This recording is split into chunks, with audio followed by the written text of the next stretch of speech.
Yo, what's going on out there in YouTube land? What is happening, good people? You are now tuned in to another dope video here at No BS Allowed TV, the place where we discuss truth, life, love, and all dope things in between. I am your host, that guy, King P, aka Big Game James, aka The Ice Nine, aka Pastor Offering, aka The Reason Why You Are Here, also universally known as the undisputed heavyweight champ of common sense. All right. Now, if you are new to the channel, welcome. Please consider subscribing and also kick off your shoes, relax. You're going to love it here, I promise. And to my returning subscribers, as always, salute. Now, you know how we do it, so we got to get into it. All right. Now, I have been promising to do this particular video for a minute, but life has been laughing, and unfortunately, I haven't had a chance to do it, but now is the time. All right. Now, we are going to expose more lies and just downright untruths about Michael Jordan, the player. Now, I have to preface this by saying this one particular, well, by saying a few things. Excuse me. I don't know Michael Jordan, the person. So I don't talk about Michael Jordan, the person. I don't know his dealings or anything like that on a personal level. This is not a gossip channel. This is not one of those channels where you're going to get a bunch of useless and pointless information. I talk about a myriad of other things on this channel. And whatever I'm talking about, you best believe that it's not something that's superficial or nonsense. So with that said, to all you trolls, because there's trolls out there, and I understand that, and we're going to get to y'all in a minute. There's trolls, and then there's people who just choose to remain ignorant. The trolls just want attention, and I get that. Now, as long as you're not disrespectful, you won't get the Matumbo treatment. And, let's play on words for all of those who aren't necessarily up to date. Matumbo means blocked. All right? Shouldn't have to tell you that. We're talking about basketball here, people. Anyway, but there are some individuals who, again, they just want to be loud and wrong. And for that, they are the subject of today's video. Because not only are they in the comment section just being loud and wrong and just downright just idiotic, they are standing on their idiocy. And so, hey, you want to perform? No problem. I'm going to give you the space to perform. But before we get into all of that, again, if you watch my video, the video that kind of started this ball rolling, the disrespect of Michael Jordan must stop. The reason that I did that video, because I even said it, I didn't want to jump off into this because there's so many people making videos about this particular subject. But for me as a fan, as somebody who's played basketball and somebody who understands the game, I just thought, I just cannot keep on letting this nonsense ride. And so therefore, I went ahead and made that video. And, you had people coming at me talking about, oh, well, you're a fanboy, you're this, that, and the third, or whatever. I don't really care. I just don't like lies being spread. Again, it's one thing to talk about somebody because you don't like them as a player. That is your right. If Michael Jordan isn't your favorite player, all right, that's fine. He's not your favorite player. But to sit there and lie, blatantly just put out false information about the man's game and what he accomplished on the court and the impact of what he accomplished on the court is lunacy. It's lunacy. So that's why you have people like myself. You have people like Too Raw for Sports. You have folks like Uncommon Sense. You have you have these people out there that make these videos. You know what I mean? Dreamers Pro, um, fitness and sports fitness and rants. Those channels, those are all good channels, and they are all united in the one, basically bringing the point home that the lies have to stop, the BS has to stop. Because again, this is an agenda, people. You have to understand this. This is an agenda. 20 something years ago, there wasn't this much momentum behind trying to disparage what Michael Jordan did on the court. There was not this much effort. Now there is a concerted effort to say, okay, well, you know what? This guy really just wasn't that good. And all of y'all have just been blinded by Nike commercials and all this other stuff. He needed all this and that and the third, and really it was all smoke and mirrors. And if you believe that, I have a beach in Montana I'd love to sell you. Now, the thing about it is this. I am a huge proponent of one thing. Well, actually two. Tell the truth. And you don't need to down somebody in order to actually accomplish telling the truth. Take, for instance, Isaiah Thomas was a bad man on the court. I may not have liked certain things about him, that I've heard off the court or whatever, but again, that's not my business. I mean, and again, I don't know if they're true, but he's the second best point guard in professional basketball history. I cannot take that away from him. I just don't like Isaiah Thomas. Okay, but you're not going to hear me talk down on his basketball accomplishments. Never going to do that. Just because I don't like Isaiah Thomas. You see how that works? All right, now moving on. You got these videos out here,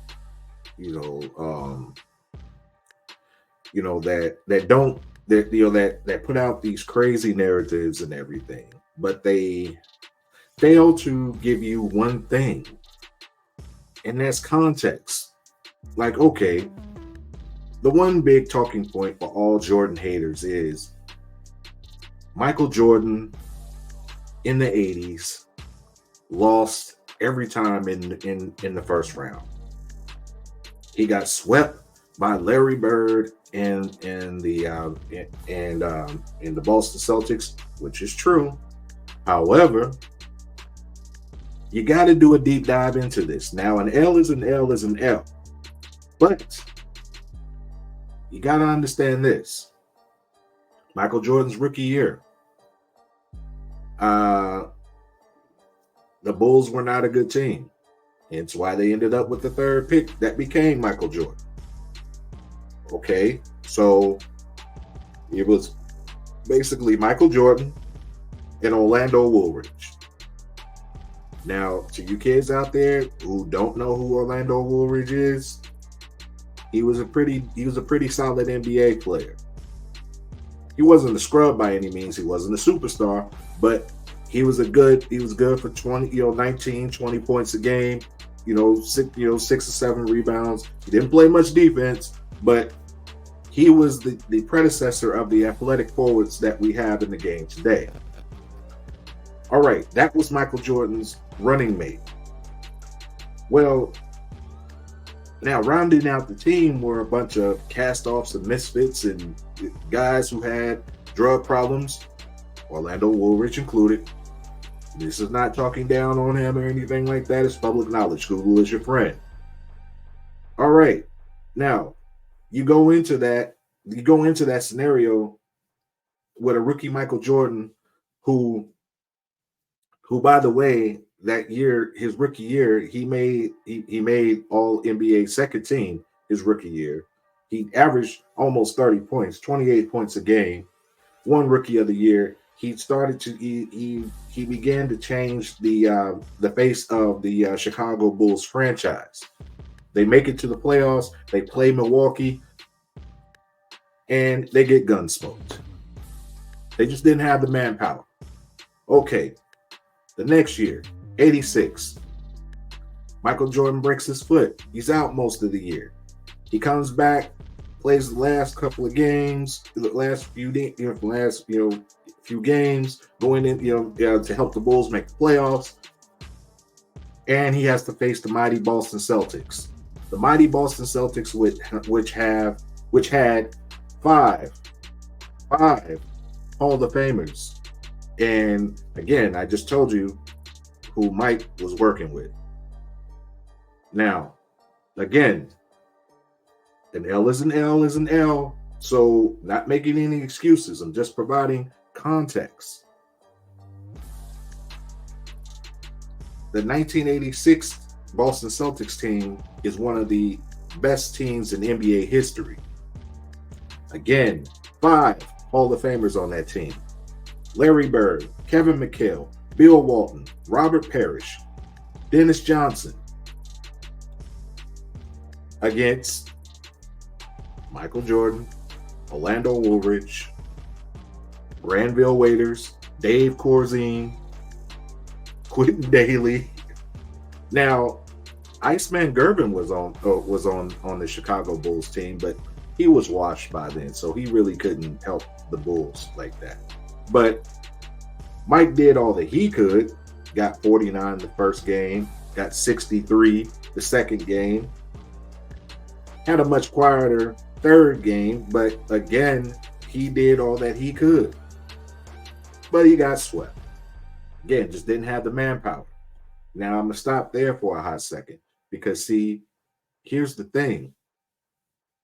When another certain player out in Ohio was getting swept and all that other stuff in the finals, mind you,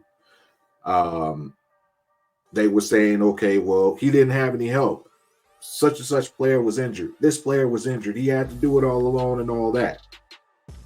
Okay, well, I ask you, why is that a valid excuse for that player? But you try to use the same thing against Michael Jordan. A young Michael Jordan whose team wasn't even fully assembled to really make any moves in the NBA at this time. Whereas that other player's team, they were built to challenge for a championship. Got all the way to the finals and got smacked around. I mean, I'm just saying, make it make sense. Moving on. All right, 1987, again, run into the Celtics.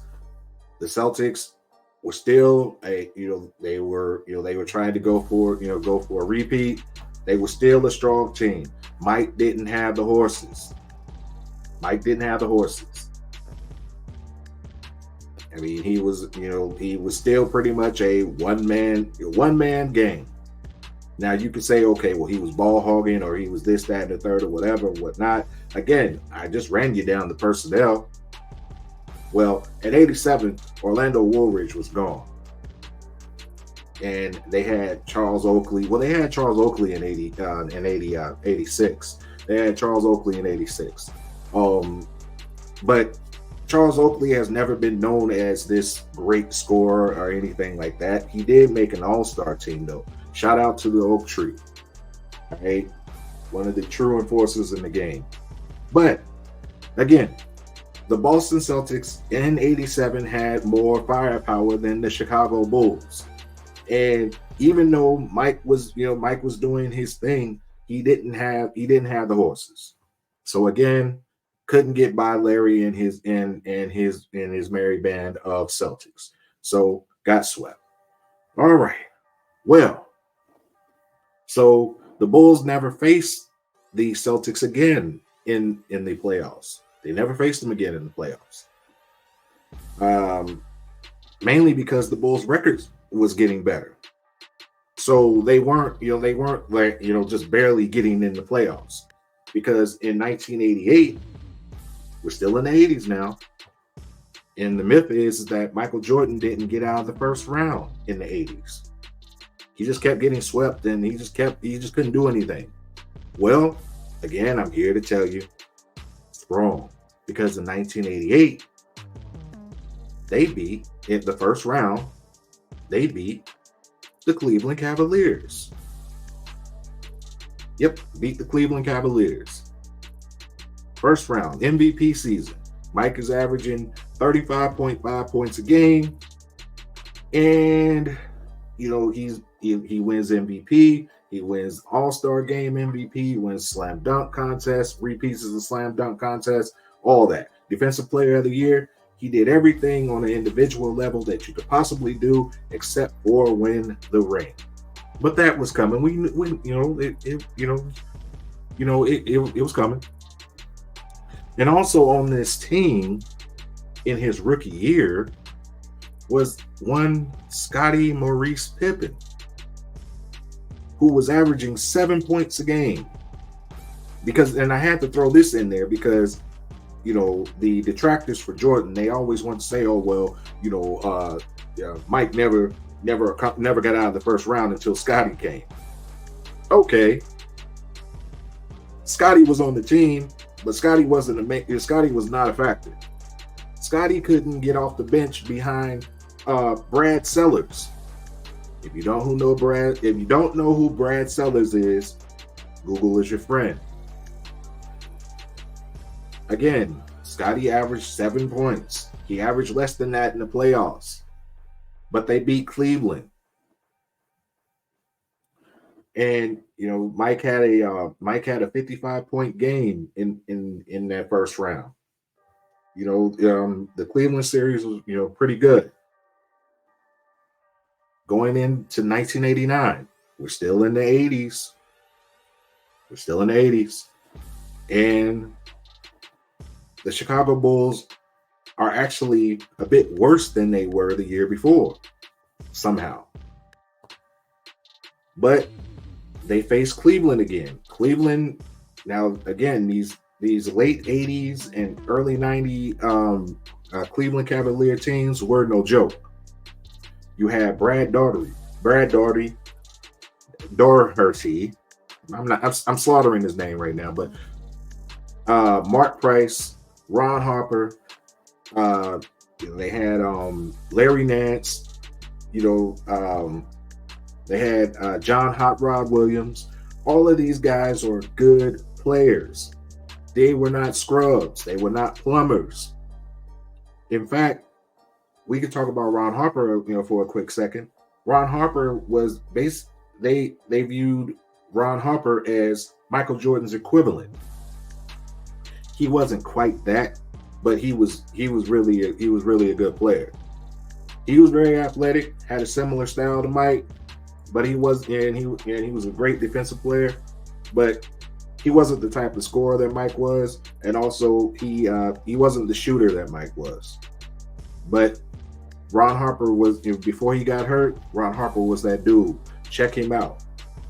And if you're a sneakerhead like I am, the 1989 Air Flights were actually designed to be Ron Harper's signature shoe. It's a little bit of information there. That's how cold Ron Harper was. But be that as it may, Ron Harper and the Cleveland Cavaliers, 1989. We know what happened. 5-game series. Game 5, Mike hits the shot. History's made. They move on. All right. Well, 1990, of course, the Bulls are moving onward and upward. They end up going to the Eastern Conference Finals, all that stuff. But they take the Pistons to 7 games. And unfortunately, Scottie has a migraine.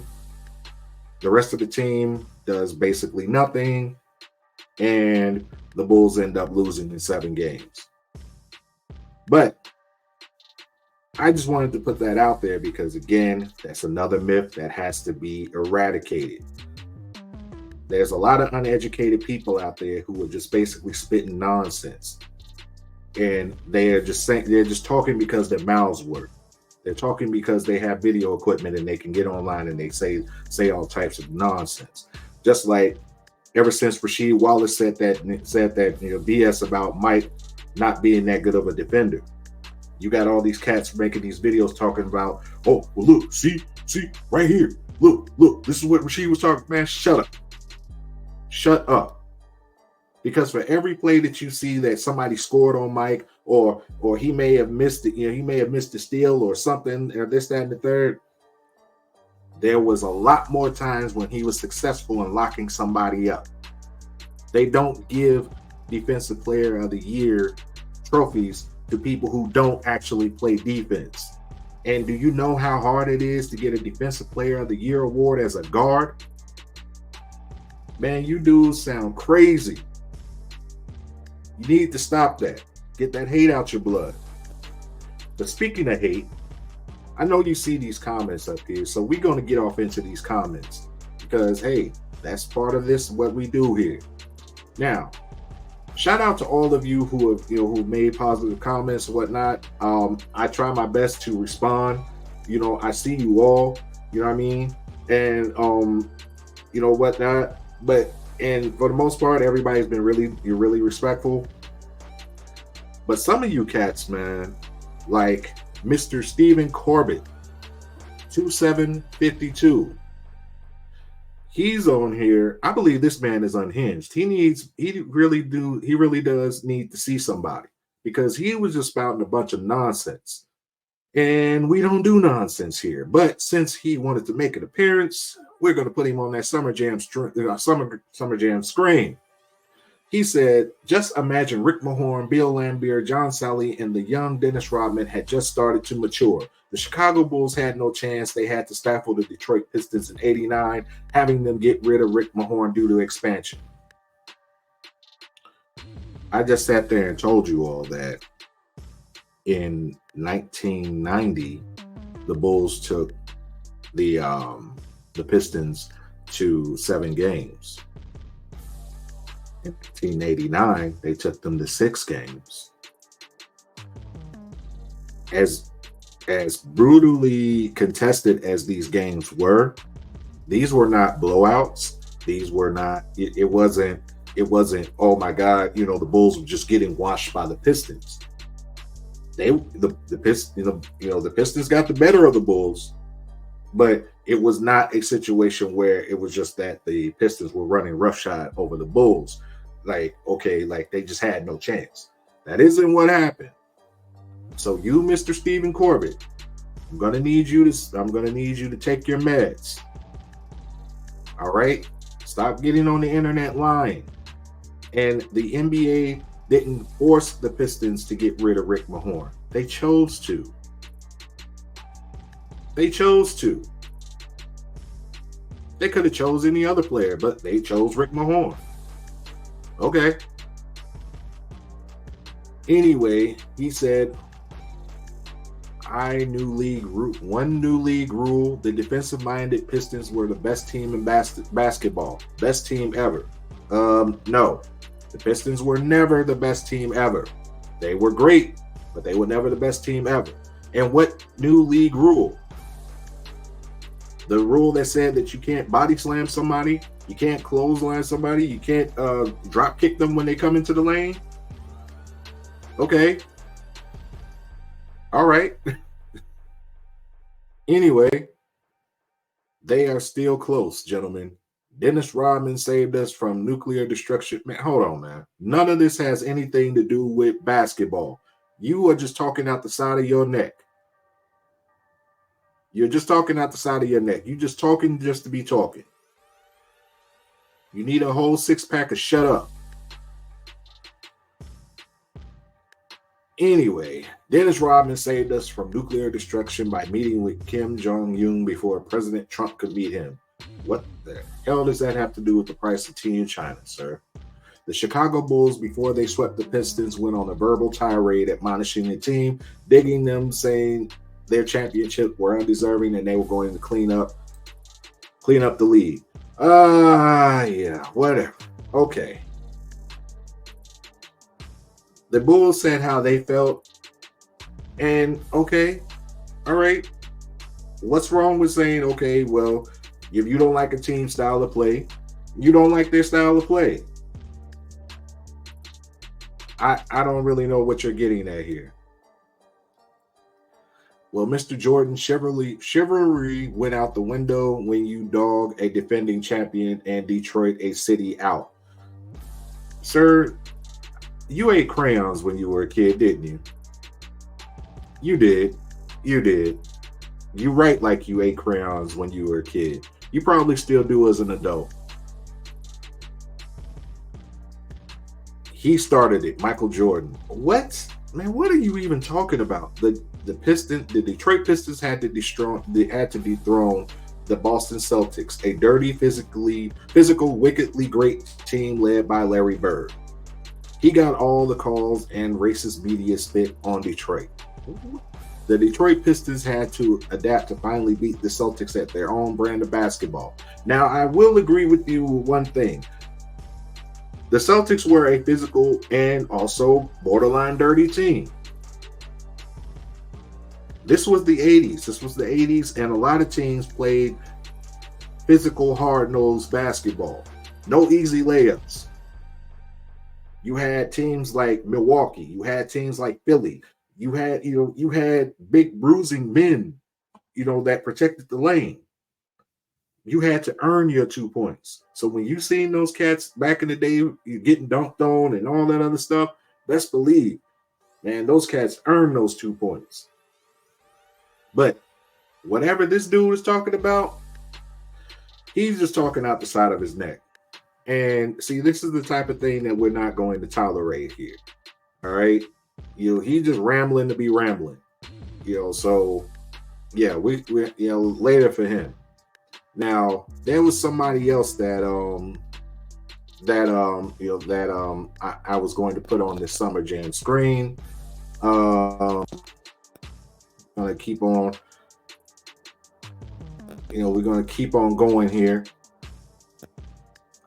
And again, shout out to all of you who have made positive comments, what have you. I would love to be able to respond to you all each individually, and eventually I will.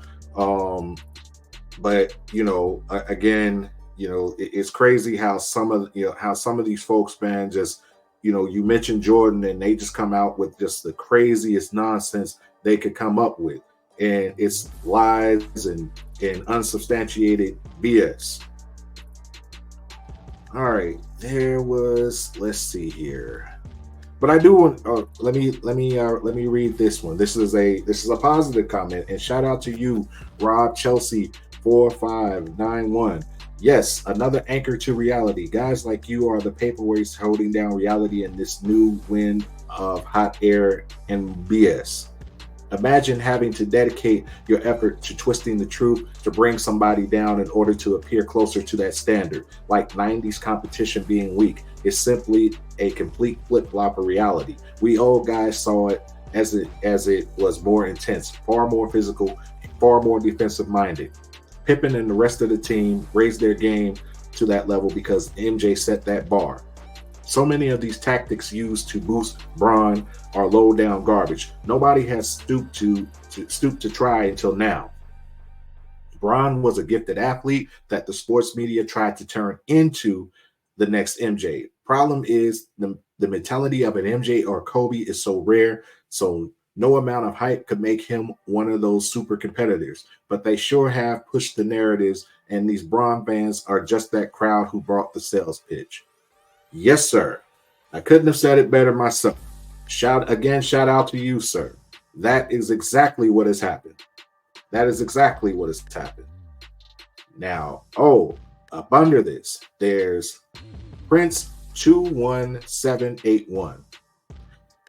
Now, he says, hopefully the Jordan brand can go away. Dude was a corporate bootlicker and did nothing to help the black community. LeBron is the voice of this generation, more like an Ali or a Jim Brown that speaks his mind and lifts up those around him.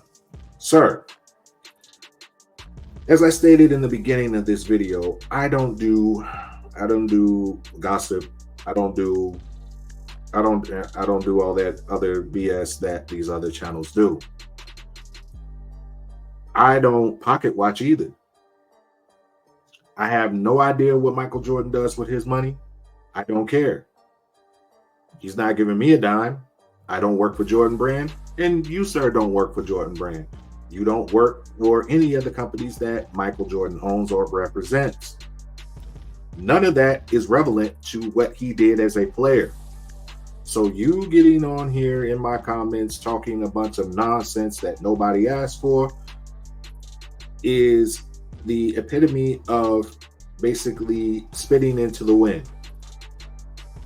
And it shows that you and folks like you have nothing better to do with yourselves than just basically just come on the posts, like on the videos like these and whatnot, and make fools of yourselves.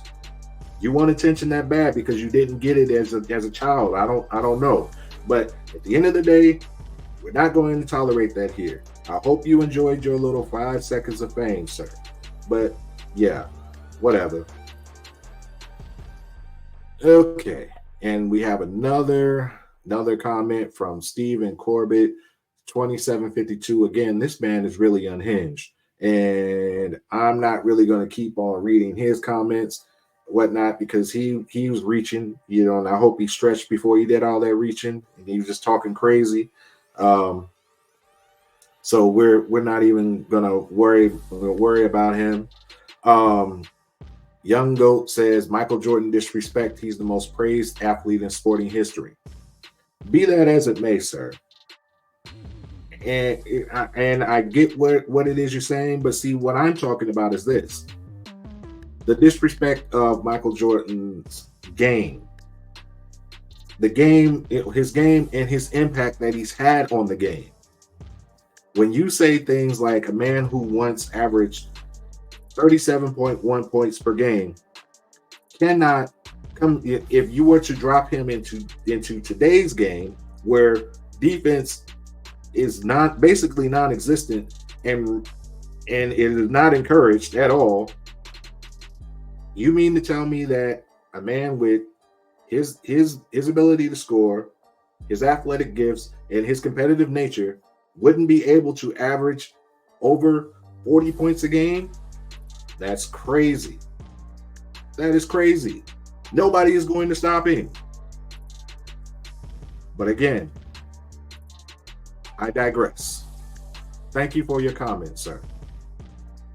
There was somebody else that I wanted to put on this Summer Jam screen.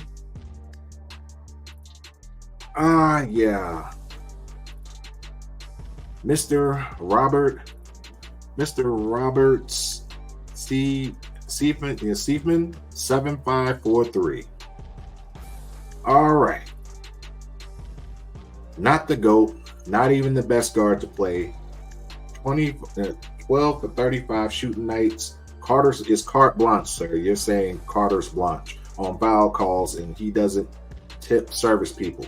Again, what does that have to do with his game? And what are you talking about? Nobody goes 100 for 100 every night. Yes, there was some nights where Mike was maybe 4 for 17. Hell, there was a playoff game where Mike the playoff series against Miami in '97. Where Mike, I believe he was like 4 of 18 or something like that or whatever. Okay, bad nights happen, but more often than not, the man shot almost 50% for his whole career. So what are you talking about, sir? And then you're talking about carte blanche on foul calls. All stars get all superstars. They get preferential treatment from the refs. So I don't want to hear that. Mike wasn't the first, he won't be the last. I don't want to hear that. And you're talking about he doesn't tip service people. Nothing to do with his game. Again, sir, if you're going to comment on my videos, you're going to and whatnot, please make sure that you're talking facts and you're not talking some BS. We're not a gossip channel here. You have a nice day. But there was All right, yeah, here we go. Ozone Spec. Yeah, this is the guy that I've been wanting to put on. That I promised him that he was going on the Summer Jam screen, and here you are, sir, because you made an idiotic comment, bruh. Most of the players MJ played with back then specifically said MJ was more athletic than everyone else. When he jumped in the air, there was nothing you could do. These are facts. No, sir. No, sir. No, sir. No. There were plenty of athletes when Mike came into the league. Plenty of athletes. So you mean to tell me Dominique Wilkins doesn't exist? Daryl Griffith doesn't exist. Dr. J, he was still playing. Yeah, he was older, but Dr. J was still pretty athletic. He competed in he competed in the dunk contest Mike's rookie year, and Doc was well into his 30s by then. I mean, you had guys like Alvin Robinson, pretty athletic. Oh, Mike wasn't a monolith at all. He was very athletic, but he wasn't the only one. This goes to show that you don't watch a lot of basketball. And again, you're just talking out the side of your neck. But we're going to keep on going. These are facts. Nothing idiotic about it. Okay. The defense was also highly overrated. Most of it was Hackers defense. You do understand that the objective of defense is to defend, and you defend by impeding the progress of the opposition. Whether it be football, hockey, baseball, whatever. If you are on defense, the objective is to stop the other team from scoring. And you're saying that it's Hackers defense. Now, it was physical. Yes, because defense is supposed to be physical. It's not supposed to be excessively physical like how the Pistons made it and what have you, body slamming cats, making it WWE and MMA. But no, you're supposed to be able to get into your man. You're supposed to be able to, touch your man and stop him from going one way and whatnot. It's not supposed to just be a free for all to the basket like it is today. So what you're talking about, no, sir. No, sir. We're not going to do that. Mike will foul out in the first quarter of today's NBA. Facts. Here's one thing I want to say to you, say to everyone. Just because you're saying facts does not mean that it is true. Just because you say it's facts does not mean that it is true. And again, it's people like this who bring to mind something that an older head once told me. He once told me that, do you know why you don't play chess with pigeons? And I said, why? He said, because the pigeon doesn't know the objective of the game, doesn't even know the strategy of the game. The pigeon just wants to knock pieces over and walk around and act as if he's won. You, sir, are a pigeon. That's why they call folks like you bird brain, because you haven't said anything intelligent in this rant of yours here. But I promised you that you were going on the Summer Jam screen, and here we go. You want it, you got it. Also, MJ won 6 titles because he had the best team and best coach. These are facts. Well, duh. I saw MJ play. Clearly, you weren't watching closely. Just because we don't worship MJ like you doesn't mean we're being disrespectful. Okay, sir. Remember what I said about Isaiah Thomas? How I'm not a fan of Isaiah Thomas, but he's the second greatest point guard in NBA history. See, this is very feminine behavior. Because see, a female will see another female that she knows that's beautiful, and everyone around her knows that this other female is beautiful, but she'll say, oh, well, she ain't really all that.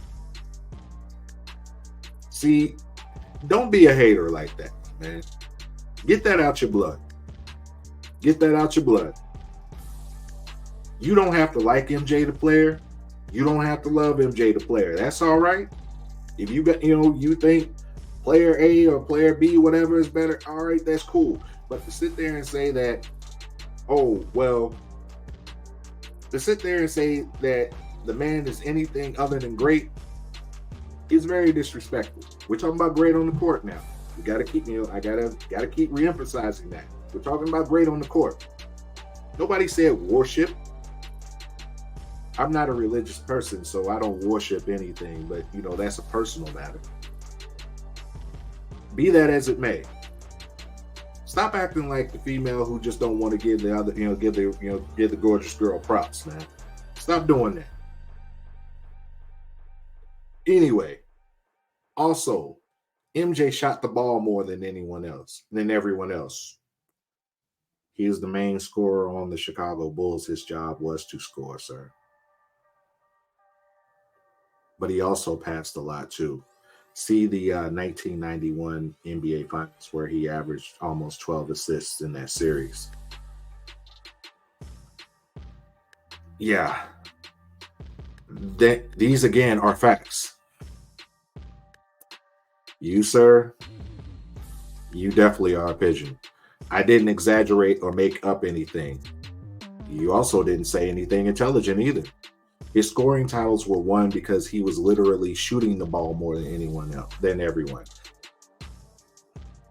No, sir. He won the scoring titles because his job was to score. His job was to be the main cog in the Bulls' offense. Some guys just have a natural knack for scoring. Kevin Durant, Carmelo Anthony, Dominique Wilkins, George the Iceman Gervin, Wilt Chamberlain, Michael Jordan. These cats they know how to put the ball in the hole. You're talking as if all Mike did was just come out there and shoot 40, 50 times a game. No. And if you watched MJ play, you know he did a lot more than that. So see, you just basically debunked your own comment right there. You watched MJ play, but you're saying that all he did was basically shoot. Yes, he shot a lot, but you also know who shot a lot? A certain player out there in LA. And I'm not talking about the one Mr. Kobe Bean Bryant. God bless the dead. We know that he shot a lot. But I'm talking about a guy that's still out there playing right now. In fact, hey, he's actually going to lead everyone in shot attempts. Just thought I'd throw that out there. Anyway, yes, he was efficient, but that doesn't change the fact that he was taking more shots than everyone else. Well, sir, who else on the Bulls was qualified to take as many shots as MJ, and as well as be efficient with the scoring? You cannot say Scotty. Scotty displayed his scoring abilities, or lack thereof, when MJ was gone in the 1993-94 season. Scotty had a whole season to him, basically the team to himself. It was on him. He did his thing. But he still didn't average over 20-something points. That just shows you that, okay, that's not the main thing in his game. No disrespect to Scotty. Just saying, you have to make these things make sense when you want to try to sit up there and say facts. Also, the big defensive assignments were assigned to Scotty. I'm going to stop you right there. That is a bunch of nonsense. As I stated, Scottie Pippen came into the league in 1987. Michael Jordan won the Defensive Player of the Year award in 1988. So you mean to tell me that just as soon as Scottie Pippen came in, all right, he was the one taking all the tough assignments. He was the one doing all this as soon as Scottie Pippen joined the Chicago Bulls. Come on, man. We know that that's not what happened. Not what happened at all. Mike took on the tough assignments as well. Who you think was guarding Clyde Drexler in the NBA Finals in '92? That wasn't Scotty. That was not Scotty. I'm just saying. Or we can even go a little bit, a little bit further down the line. Mike was when Mike was with the Wizards. Yes, with the Wizards. He shut down Vince Carter. Gave Paul Pierce fits. Slowed up Tracy McGrady. And this is on one bad knee and he's old. So really? Come on, man.